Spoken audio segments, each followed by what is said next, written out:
दोस्तों आज से एक नई सीरीज स्टार्ट हो रही है यूपी पीसीएस के लिए। इसमें हम प्रीवियस ईयर का क्वेश्चन पेपर को देखेंगे। जैसे इसके पहले हमने सीरीज स्टार्ट की है यूपीएससी के लिए, उसमें भी बैक ईयर के क्वेश्चन पेपर को देख रहे हैं। तो आज हम जो प्रीवियस ईयर के क्वेश्चन पेपर देखेंगे यूपी पीसीएस के लिए वो देखेंगे पॉलिटी सेक्शन से, और इसका जो है डिटेल में एनालिसिस करेंगे। और इसमें 2018 के जो क्वेश्चन आए हैं उसको हम लोग देखेंगे। तो ये हमारा टेलीग्राम चैनल है स्टडी ऑन आईएएस, इसको आप स्कैन करेंगे, इस पर आपको सारी क्लासेस की इन्फॉर्मेशन, पीडीएफ सब कुछ मिलेगा।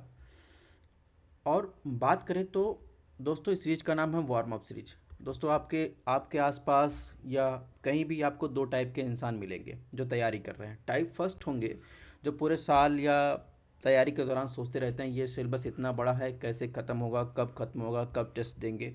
एक दूसरे टाइप के भी इंसान होते हैं। वो क्या करते हैं, सबसे पहले जो भी एग्ज़ाम होता है, चाहे यूपी पीसीएस का एग्ज़ाम हो या यूपीएससी का एग्ज़ाम हो, उसके प्रीवियस ईयर क्वेश्चन को देखते हैं और उसमें देखते हैं कैसे पूछा है, क्या पूछा है, कितना पूछा है, उसके बाद आगे की अपनी रणनीति बनाते हैं। तो इसी के देखते हुए हमारा ये warm up series previous year question paper का सीरीज स्टार्ट हो रहा है। तो दोस्तों बात करें यूपी पीसीएस के पॉलिटी सेक्शन से 2018 में लगभग जो है 22 क्वेश्चन पूछे गए थे। और एक बात और आपको ध्यान रखने की ज़रूरत है, क्योंकि जो ट्रेडिशनल चीज़ें हैं, पॉलिटी हो गई, हिस्ट्री हो गया, आर्ट एंड कल्चर हो गया, ठीक है, ज्योग्राफी हो गया, इन्वायरमेंट इकोलॉजी का ट्रेडिशनल वो कभी बदलता नहीं, बस पूछने के तरीके बदलते हैं, ठीक है। और अगर बात करें यूपी पीसीएस में, तो यूपी पीसीएस में और ज़्यादा टू द पॉइंट चीज़ें रहती हैं, ठीक है, बहुत ज़्यादा चेंज नहीं रहता। तो इसमें पहला क्वेश्चन की बात करें तो पहले क्वेश्चन में देखिए डीपीएसपी के बारे में पूछा, यानी राज्य के नीति निर्देशक तत्व। इसमें पूछा है कि सहज अध्ययन के लिए निम्न में से कौन से भागों में विभाजित किए जा सकते हैं। यानी इसमें पूछा है कि जो डीपीएसपी है उसमें जो आर्टिकल दिए गए हैं टोटल कितने भागों में डिवाइड करके हम लोग समझ सकते हैं। जैसे उसमें कई विचारधारा के रूप में आर्टिकल को डिवाइड, जैसे गांधीवादी विचारधारा की बात करें, समाजवादी विचारधारा, उदारवादी विचारधारा, आर्थिक विचारधारा, तो इसमें इन विचारधाराओं में जो है डिवाइड करके हम आर्टिकल को देखते हैं। तो इसमें जो ऑप्शन सही होगा, ए समाजवादी, बी उदारवादी बौद्धिकतावादी, सी गांधीवादी, डी जो है उपरोक्त में सभी। तो इसमें जो है ऑप्शन डी सही होगा। जैसे गांधीवादी विचारधारा की दोस्तों बात करें तो इसमें जो है आप आर्टिकल 40, ठीक है, आर्टिकल 43, आर्टिकल 46, आर्टिकल 47 को देख सकते हैं। इसको आपको डिटेल में अभी आगे वाले स्लाइड में आपको अच्छे से देखने को मिलेगा कि इसमें क्या क्या लिखा गया है। समाजवादी विचारधारा की बात करें तो समाजवादी विचारधारा में जो है आप आर्टिकल जो है 38, 39, 39A, ठीक है, और 41, 43, 43A, और इसके अलावा 47 रख सकते हैं।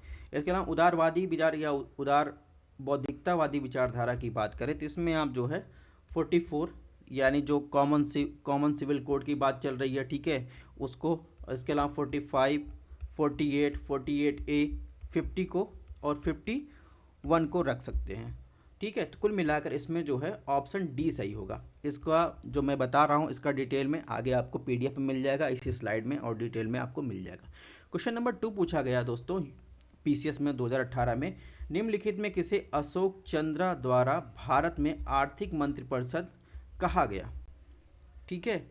तो अशोक चंद्र द्वारा जो है भारत में आर्थिक मंत्रिपरिषद जो है योजना आयोग या प्लानिंग कमीशन को कहा गया था, ठीक है।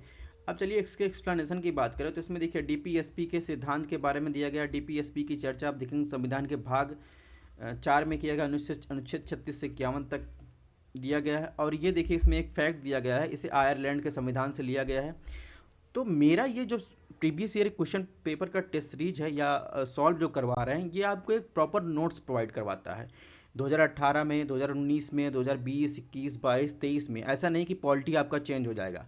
तो डीपीएसपी से जैसे क्वेश्चन पूछा जाता है तो मैंने समावेशन कर दिया है आपको एक ही जगह। ये नोट्स आपके लिए एग्ज़ाम, आगे आने वाले एग्ज़ाम में भी काम देगा, ठीक है।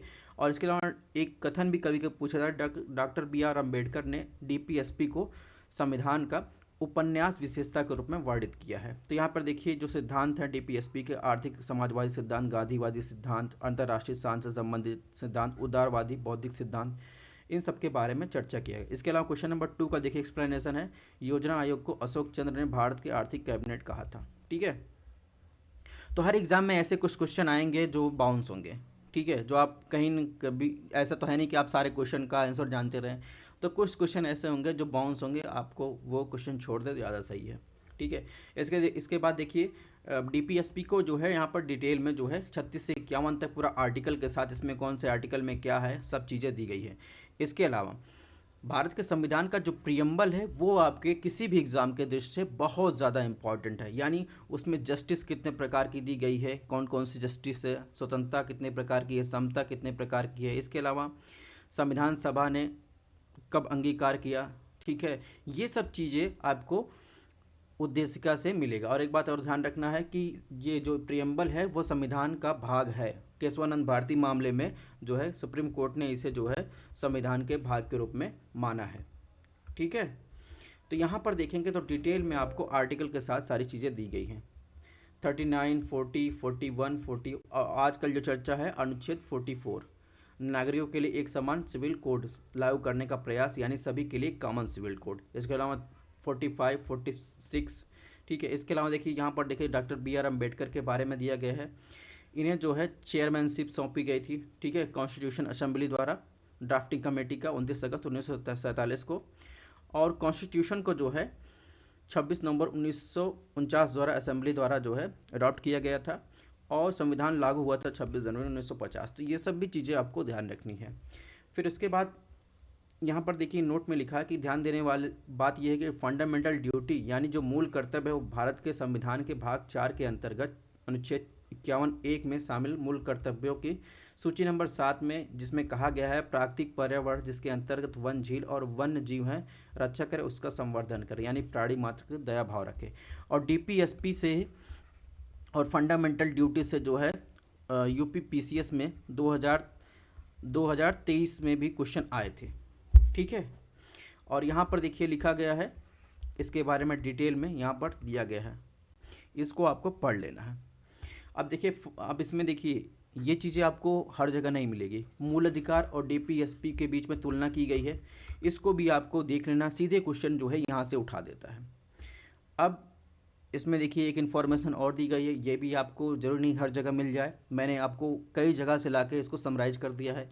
संविधान के अन्य भागों में भी डीपीएसपी यानी नीति निषेध तत्वों का उल्लेख किया गया है, जैसे अनुच्छेद 335, 350, 351। ठीक है, एक बात चीज़ ध्यान रखिएगा कि आप यूपीएससी का एग्ज़ाम हो या यूपी पीसीएस का एग्ज़ाम हो, किसी स्टेट का एग्ज़ाम हो, पढ़ना तो आपको पॉलिटी ही है, पढ़ना तो आपको हिस्ट्री है, पढ़ना तो आपको ज्योग्राफी है। आप उसको अलग अलग नज़रिए से मत देखिए।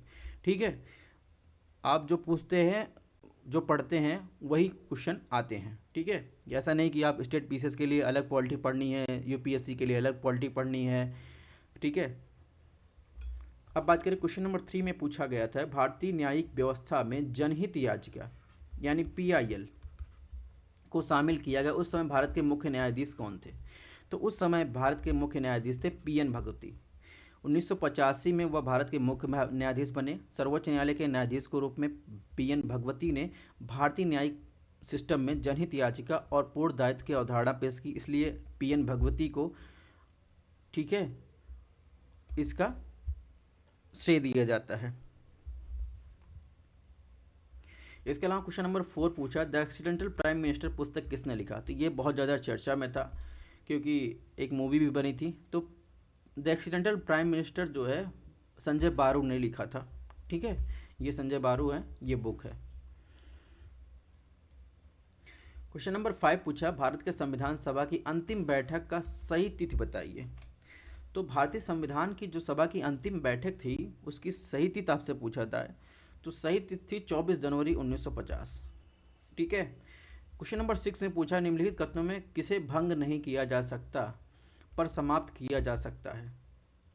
तो राज्यसभा को जो है भंग नहीं किया जा सकता है।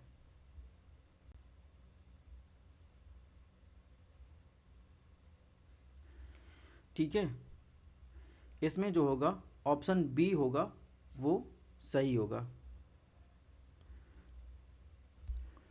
चलिए इसका एक्सप्लेनेशन देख लेते हैं। तो इसमें जो पहला क्वेश्चन नंबर 5 है भारत के संविधान सभा के बारे में, तो देखिए यहाँ पर क्रोनोलॉजी दी गई है। 6 दिसंबर 1946 को संविधान सभा की स्थापना हुई। 9 दिसंबर 1946 को संविधान सभा गृह में, जो आज का संसद भवन का सेंट्रल हॉल है, वहाँ पर पहली बैठक हुई। ठीक है, तो यहाँ पर देखिए, जब तक आज़ादी मिल गई 26 जनवरी 1950 को, जब भारतीय संविधान का पूर्ण संविधान लागू हुआ, तो उसका क्रोनोलॉजी दिया गया है। ये फैक्ट डेट आपको याद रखना है, और ये आपको किसी भी बुक में ऐसे मिलेगा नहीं। ठीक है, यहाँ पर देखिए उसके अध्यक्ष कौन थे, ये सब चीज़ें यहाँ पर डिटेल में आपको दी गई हैं। ये चीज़ें आपको पीडीएफ से पढ़ लेनी या पीडीएफ पॉज करके पढ़ लेनी है। अब बात करें तो संविधान सभा जो थी, संविधान सभा गठन हुआ, उसमें कौन कौन सी समितियां थी, उसके अध्यक्ष कौन थे, किस समिति के कौन से अध्यक्ष थे। कभी कभी क्वेश्चन पूछा जाता है। यूपीएससी में तो ऐसा क्वेश्चन नहीं पूछा जाता है, लेकिन पीसीएस एग्जाम में, वनडे एग्जाम में फैक्चुअल क्वेश्चन पूछा जाता है। इसके लिए आपको फैक्चुअल, आपको यहाँ पर जानकारी दी गई है। ठीक है, आपको कहीं से कुछ भी चीज़ छोड़ने की ज़रूरत नहीं है। इसके अलावा कैसे शुरू हुआ, यानी जब भारत पर ब्रिटिश शासन था, उसके बाद संविधान की संरचना कैसे शुरू हुई, तो यहाँ पर उसकी हिस्ट्री के बारे में भी दिया गया था। ठीक है, अब बात करें क्वेश्चन नंबर 6 में, जो राज्यसभा के बारे में पूछा है, तो राज्यसभा के बारे में पूछा है, तो राज्यसभा में 6 वर्ष के लिए होता है, उन्हें पुनर्निर्वाचित किया जा सकता है, लेकिन 2 वर्ष में जो है 1/3 सीटों को रिक्त हो जाती है। इस तरह देखेंगे ये पूरा साइकिल चलता रहता है, राज्यसभा पूरी तरह भंग नहीं होती, और ये एक अस्थायी सदन के रूप में जाने जाते हैं। ठीक है, और बात करें अगर राज्य विधानमंडल में, तो राज्य विधानमंडल में विधानसभा, विधान परिषद भी होती है। तो संविधान में ऐसा ऑप्शन दिया गया है राज्यों को कि वो विधानसभा के साथ विधान परिषद रख भी सकते हैं, नहीं भी रख सकते। वर्तमान में 7 राज्य ऐसे हैं जिसमें 2 है, विधान परिषद साथ विधानसभा भी पाई जाती है। ये एनसीईआरटी की बुक से लिया गया है। ठीक है, और पॉलिटी की एनसीईआरटी की हमारी सीरीज चल रही है, आप वहाँ से देख सकते हैं। क्वेश्चन नंबर 7 पूछा गया है, भारत सरकार द्वारा महिला एवं बाल विकास के लिए एक स्वतंत्र मंत्रालय कब स्थापित किया गया। तो इसमें देखेंगे, भारत सरकार द्वारा महिला एवं बाल विकास विभाग 30 जनवरी 2006 को एक अलग मंत्रालय के रूप में अस्तित्व में आया। इससे पहले जो है 1985 में यह मानव संसाधन विकास मंत्रालय के तहत एक विभाग था। तो इसमें जो आंसर होगा 1985 के रूप में होगा। इसके अलावा क्वेश्चन नंबर 8 में पूछा है, लोकसभा में केंद्र शासित राज्यों का सर्वाधिक प्रतिनिधित्व कितना हो सकता है। तो आप जब संसद वाला जो चैप्टर भाग 5 में देखेंगे, तो उसमें देखिए लिखा है, भारत के संविधान सभा सदन में अधिकतम 550 सदस्यों की अनुमति है। 530 सदस्य जो होंगे राज्यों से होंगे, जबकि 20 जो होंगे वो यूटी से होंगे। तो यही केंद्र शासित प्रदेशों, ये यूटी से पूछा है, जिसमें जो ऑप्शन होगा 20 जो है, ऑप्शन बी जो है सही होगा। क्वेश्चन नंबर 9 देखेंगे, इसमें पूछा है, भारत के संविधान की प्रस्तावना में कितने प्रकार के न्याय, स्वतंत्रता, समानता, भ्रातृत्व का उसी क्रम में उल्लेख किया गया। तो देखिए, यह हमेशा जो है उद्देश्य का न्यूज में, तो न्याय को देखेंगे तो न्याय में सामाजिक, आर्थिक, राजनीतिक 3 प्रकार का न्याय हो गया। स्वतंत्रता जो दी गई है, विचार, अभिव्यक्ति, विश्वास, धर्म, उपासना, 4 प्रकार की स्वतंत्रता दी गई है। समानता की बात की गई है, प्रतिष्ठा और अवसर की। ठीक है, इसके अलावा तो देखिए इसमें 3, 4, 2 कहाँ है, 1, 2, 3, 4, 5, सॉरी, जो स्वतंत्रता की बात की गई है वो 5 प्रकार की स्वतंत्रता की बात की गई है, विचार, अव्यक्त, विश्वास, धर्म, उपासना की। तो 3, 5, 2 देखिए, इसमें ऑप्शन 1 जो है वो सही होगा। ठीक है, इसके बाद क्वेश्चन नंबर 10 पूछा है, 2017 में राष्ट्रपति चुनाव में यूपीए यानी कांग्रेस का उम्मीदवार कौन था, जो 2017 में राष्ट्रपति के चुनाव हुए थे। तो उस समय एनडीए के उम्मीदवार राष्ट्रपति जो के रूप में रामनाथ कोविंद थे। मीरा कुमारी जो थी वो कांग्रेस की उम्मीदवार थी, और वर्तमान में जो है यशवंत सिन्हा जो है वो कांग्रेस के उम्मीदवार थे, यानी विपक्ष, और एनडीए के उम्मीदवार थी श्रीमती द्रौपदी मुर्मू, जो वर्तमान में राष्ट्रपति हैं। जिसमें जो है सुश्री मीरा कुमार, आंसर सही होगा। अब बात करें क्वेश्चन नंबर 11 पूछा है, नीति आयोग का प्रथम उपाध्यक्ष या उपसभापति कौन था। तो नीति आयोग जो है 2015 में बना था। इसके जो उपसभापति थे वो कौन थे, सबसे पहले अरविंद पनगड़िया। वर्तमान में कौन है, वर्तमान में है श्री सुमन ब्रे, वाइस चेयरमैन पर्सन है नीति आयोग के। तो उस समय कौन थे, अरविंद पनगड़िया। क्वेश्चन नंबर 12 पूछा गया है, इसके अध्यक्ष जो होते हैं प्रधानमंत्री होते हैं। ठीक है, नीति आयोग। 10 पूछा गया, निम्नलिखित में कौन से भारत में भाषा के आधार पर बना पहला राज्य था। तो आपने अगर हिस्ट्री पढ़ा होगा या पॉलिटी पढ़ा होगा, तो भाषा के आधार पर जो पहला राज्य बना था वो आंध्र प्रदेश था। ठीक है, क्वेश्चन नंबर 30, इसके बारे में और डिटेल में आगे वाले स्लाइड में हम लोग देखेंगे। क्वेश्चन नंबर 13 में देखेंगे निम्नलिखित में कौन सा एक संविधानेतर संस्था है। तो इसमें देखिए नीति आयोग जो है क्या है, एक संविधानेतर संस्था है, यानी संविधान से इतर संस्था है। बाकी अगर संघ लेवा आयोग की बात करें तो सबसे पहले जो है पब्लिक सर्विस कमीशन जो है 1926 में ली कमीशन की सिफारिश पर आया था। वर्तमान में जो है संविधान में 315 से 323 में संघ लोक सेवा आयोग का वर्णन है। इसके अलावा वित्त आयोग की बात करें तो आर्टिकल 280 में इसका वर्णन है। निर्वाचन आयोग देखेंगे तो भाग 12 में जो है आर्टिकल 324 से 329 के रूप में इसका वर्णन मिलता है। अब बात करेंगे तो जो भाषा के आधार पर राज्यों का निर्माण हुआ था, तो देखेंगे तो इसका जो हिस्टोरिकल बैकग्राउंड था, तो एक सामाजिक कार्यकर्ता थे पोट्टी श्रीरामुलु, मद्रास में आंध्र प्रदेश में जो है इन्हों भाषा के आधार पर अलग किए जाने की मांग पर अड़े हुए थे। 58 दिन तक आमरण अनशन पर चले थे, उनके बाद में उनकी मृत्यु हो गई थी। तो इस प्रकार जो है 1953 में सबसे पहला राज्य आंध्र प्रदेश भाषा के आधार पर बना था।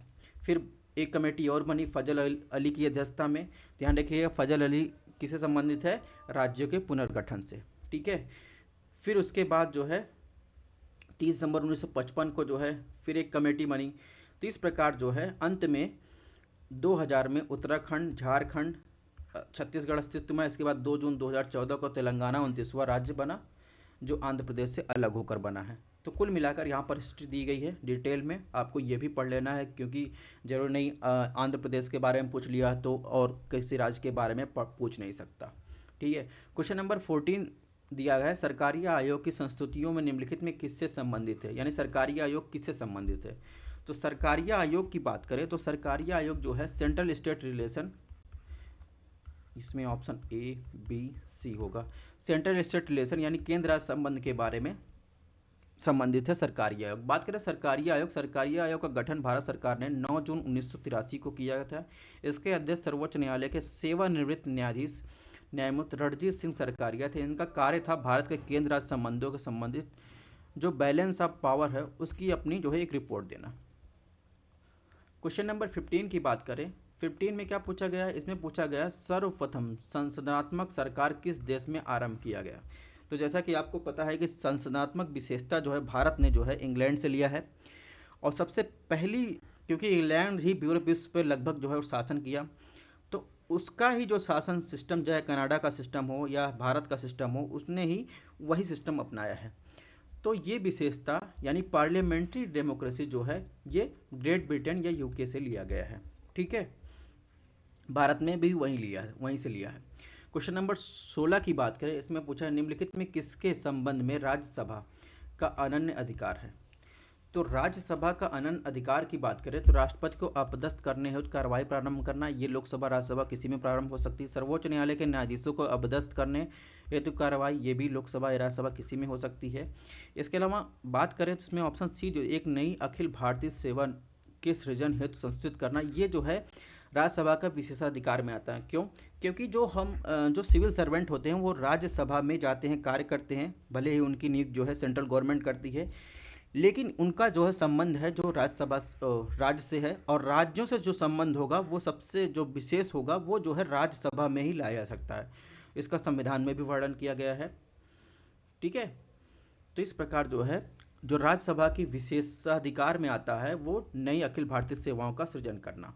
इसके अलावा लोकसभा का जो विशेषाधिकार है वो है मनी बिल के बारे में, धन विधेयक जो है केवल और केवल जो है लोकसभा में ही लाया जा सकता है।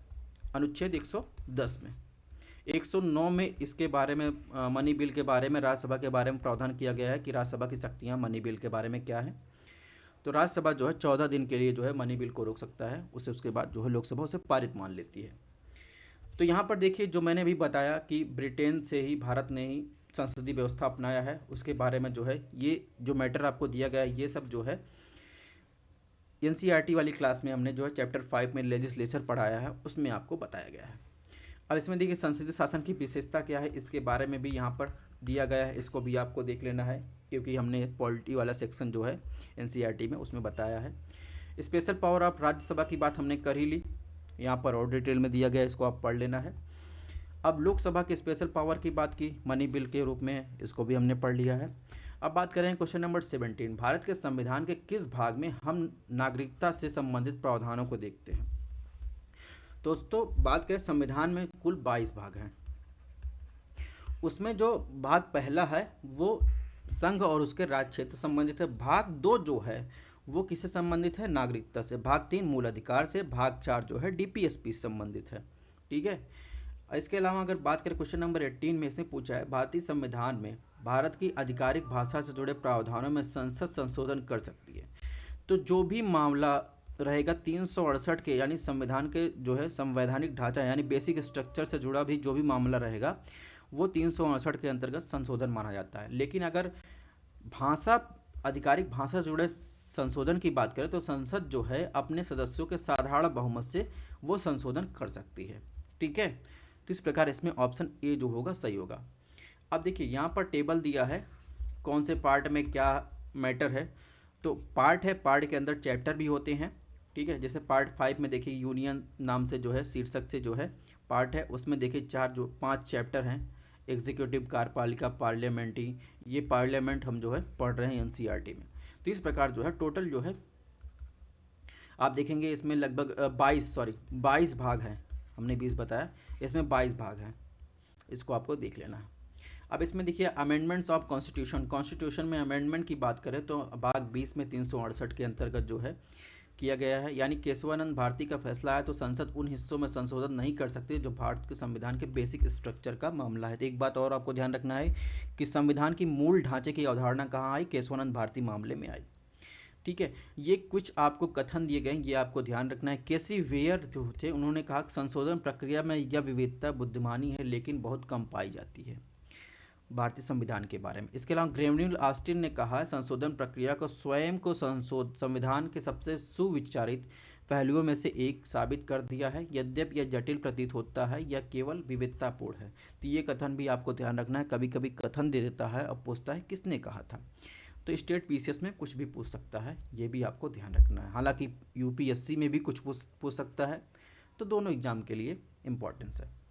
इसके अलावा देखिए अनुच्छेद 368 के अंतर्गत क्या क्या प्रावधान इसमें दिया गया है। संशोधन के प्रकार दिया है, साधारण बहुमत क्या होता है, साधारण बहुमत 50% से अधिक, विशेष बहुमत क्या होता है, विशेष बहुमत में 2/3 सदस्यों का बहुमत द्वारा समर्थित होना चाहिए, और इसके अलावा सदन की कुल ताकत यानी टोटल जितनी सीट है उसका 50% से अधिक सदस्यों द्वारा समर्थित होना चाहिए, संसद का विशेष बहुमत और इसके साथ जो है राज्यों की सहमति वाला भी मामला जहां होगा वो भारत के संविधान से संघीय ढांचे से संबंधित जुड़ा मामला होगा, ये हो जाएगा संसद का विशेष बहुमत प्लस राज्यों की सहमति। इसके अलावा विशेष बहुमत की बात करें तो इसमें जो है आपको पूरा जो है प्रोसेस दिया गया है। पूर्ण बहुमत जो होता है यानी किसी विधेयक को तब पारित माना जाता है जब सदन की कुल सदस्य संख्या 50% से अधिक लोग पारित करते हैं। प्रभावी इफेक्टिव जो है मेजॉरिटी क्या होती है, इफेक्टिव मेजॉरिटी का जो है मतलब है जो सदन में मौजूद जितने भी मेंबर हैं उनकी 50% से अधिक बहुमत होना चाहिए। अब देखिए इसमें फैक्ट दिया गया है। ठीक है। ये आपको टू द पॉइंट, अगर आप इतना नहीं याद करना चाहते हैं तो आप फैक्ट याद कर लीजिए। जैसे इसमें स्पेशल मेजॉरिटी से पार्लियामेंट द्वारा कौन कौन से जो है संशोधन किए जाते हैं, जैसे फंडामेंटल राइट में संशोधन हुआ, डीपीएसपी में संशोधन हुआ। स्पेशल मेजॉरिटी और स्टेट के कंसेंट से कौन कौन संशोधन की, जैसे प्रेसिडेंट की अगर शक्तियों की बात हो, ठीक है, और कार्यपालिका की शक्तियों के बढ़ाने की बात हो, या स्टेट और यूनियन की, सुप्रीम कोर्ट और हाई कोर्ट की जजेस की बात हो, ठीक है। तो ये सब चीज़ें जो है स्पेशल मेजॉरिटी यानी जिससे संघ भी प्रभावित हो और राज्य भी प्रभावित हो, वो स्पेशल मेजॉरिटी प्लस राज्यों का कंसेंट भी होना चाहिए। जैसे कोई टैक्स लगाना है तो उससे जो है राज्य भी प्रभावित होते हैं, जैसे जो है जीएसटी आया तो उसमें देखिए स्पेशल मेजॉरिटी प्लस जो है स्टेट का कंसेंट भी चाहिए था। ठीक है। क्वेश्चन नंबर 19 पूछा गया, बिना अनुमति के कितने दिन संसद से अनुपस्थित रहने पर किसी सदस्य को संसद का जो सदस्य अयोग्य घोषित कर सकता है। ठीक है। तो ये जो 60 दिन का टाइम है, अगर 60 दिन तक कोई सांसद जो है संसद में अनुपस्थित रहता है तो वो जो है वहाँ का जो स्पीकर होता है वो उसे जो है अयोग्य घोषित कर सकता है। क्वेश्चन नंबर 20 में पूछा गया है, निम्न गवर्नर जनरलों में से किसने कांग्रेस का कांग्रेस का अत्यधिक अल्पसंख्यक लोगों का प्रतिनिधित्व करने वाली कहकर उपहास किया था। तो लॉर्ड डफरिन महोदय थे, इन्होंने जो है गवर्नर जनरल ऑफ इंडिया थे ये, ठीक है, 1984 से 1988 तक। इसने ही जो है कांग्रेस को जो है अत्यधिक अल्पसंख्यक लोगों का प्रतिनिधित्व कहकर उपहास उड़ाया था। तो इसमें जो है लॉर्ड डफरिन जो है सही होगा। इंग्लिश में क्या है, इन्होंने कहा था माइक्रोस्कोपिक माइनॉरिटी ऑफ इंडिया कहा था कांग्रेस को। क्वेश्चन नंबर 21 में देखेंगे तो इसमें लिखा गया समलैंगिकता संबंधी सर्वोच्च न्यायालय का निर्णय निम्नलिखित में किससे संबंधित है। तो ये जो 377 वाला मामला था, ये आईपीसी इंडियन पीनल कोड की धारा 377 संबंधित है, अडल्ट्री से संबंधित है। तो इसमें जो है ऑप्शन ए जो होगा वो सही होगा, ठीक है। तो इसमें ऑप्शन ए जो है वो सही है, ये अडल्ट्री से संबंधित है। क्वेश्चन नंबर 22 पूछा था, इसमें पूछा था दोस्तों कि निम्नलिखित में कौन भारत के गरीबी रेखा का निर्धारण करता है। ध्यान रखिएगा, कभी कभी NSSO दे देता है, तो NSO भी गरीबी रेखा का जो है आंकड़े जारी करता है। लेकिन अगर गरीबी रेखा का निर्धारण कौन करता है तो योजना आयोग पहले करता था, अब जो है नीति आयोग करता है, यानी ऑप्शन डी इसमें सही होगा। तो कुछ फैक्चुअल जानकारी आपको ध्यान रखनी है। तो यहाँ पर देखिए गरीबी रेखा के निर्धारण में जो है पहले क्या था, ठीक है, वर्तमान में क्या क्या चल रहा है। सरकार द्वारा जो है रंगराजन समिति बनी थी, उस पर विचार न किए जाने, वर्तमान में तेंदुलकर समिति की अवधारणा पर विचार किया जाता है। तेंदुलकर समिति की अवधारणा की बात करें तो उन्होंने 2009 में अपनी रिपोर्ट जो है सौंपी थी, 2005 में समिति का गठन हुआ था। इनके अनुसार जो है 269 मिलियन आबादी जो है अभी गरीबी रेखा के नीचे है, ठीक है। इसके अलावा स्वतंत्रता के बाद जो है अब तक जो है गरीबी संबंधित कितने समिति का गठन किया जा चुका है, ये फैक्ट जानकारी आपको जो है फैक्ट जानकारी आपको याद रखना है, कभी कभी हो सकता है पूछ लिया जाता है। तो तेंदुलकर समिति ने अपनी रिपोर्ट में जो है संदर्भ में बताया था, परिवारों के संदर्भ में गरीबी रेखा को 1000 रुपये प्रति व्यक्ति प्रति माह अगर कमाता है, और ग्रामीण परिवारों में 816 रुपये निर्धारित किया था, ठीक है। गरीबी रेखा का निर्धारण इस प्रकार किया था। इसके अलावा दोस्तों बात करें तो हाल ही में विश्व बैंक द्वारा जो है एक रिपोर्ट प्रकाशित की गई। तो विश्व बैंक ने माना कि अत्यधिक गरीबी एक्सट्रीम पॉवर्टी को प्रति व्यक्ति अगर कोई व्यक्ति जो है 1.90 अमेरिकी डॉलर से कम कमाता है तो वो एक्सट्रीम पॉवर्टी में आता है। तो ये भी आपको डाटा याद रखना है। इसके साथ ही साथ अब एक चीज़ वर्ल्ड बैंक के बारे में पढ़ रहे हैं, तो वर्ल्ड बैंक क्या क्या रिपोर्ट जारी करता है इसको भी ध्यान रखना है।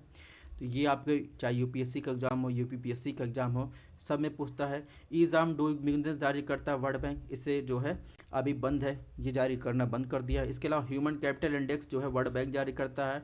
वर्ल्ड डेवलपमेंट रिपोर्ट कौन जारी करता है, वर्ल्ड बैंक जारी करता है। ये दोस्तों ये भी आपको ध्यान रखना है। तो दोस्तों ये रहा हमारा 2018 का एनालिसिस। इसकी PDF हमारे टेलीग्राम चैनल पर मिलेगी। नेक्स्ट जो लेक्चर आएगा उसमें 2019 की पॉलिटी का क्वेश्चन एनालिसिस करेंगे। इसी के साथ साथ सारे सब्जेक्ट जो है सब्जेक्ट वाइज हम आपको उपलब्ध कराएंगे। तो अगर आपको क्लासेस पसंद आ रहे हो चैनल को सब्सक्राइब कर सकते हैं, शेयर कर सकते हैं। थैंक्स फॉर वॉचिंग, मिलते हैं नेक्स्ट सीरीज के साथ।